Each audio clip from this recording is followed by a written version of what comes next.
Hey guys, welcome to channel which is Real Homeopathy. So in this class I'll be explaining about asthma. So what is asthma? The definition of it: it is a condition in which person's airways become inflamed, narrow and swell and produce extra mucus which makes it difficult to breathe. Next, coming to its management with a rescue of inhalers like salbutamol. It is a rescue inhaler and controlled inhalers, okay, like steroids that which prevent the symptoms like that of steroids, like it is anti-inflammatory.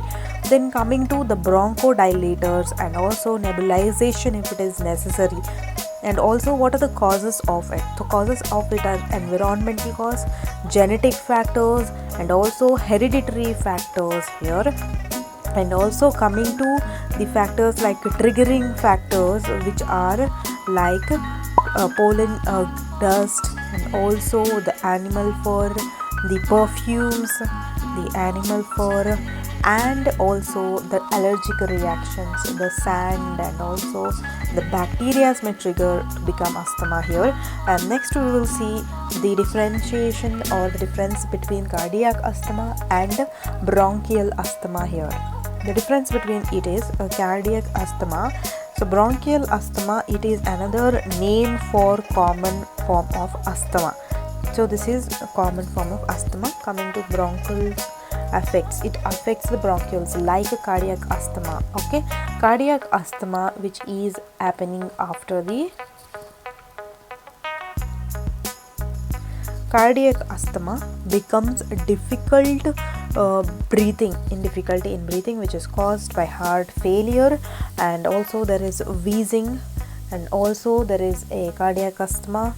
There is reduced pulmonary or pumping efficiency of the left side of the heart, okay, and it leads to build up the fluid in the lungs, which is a pulmonary edema.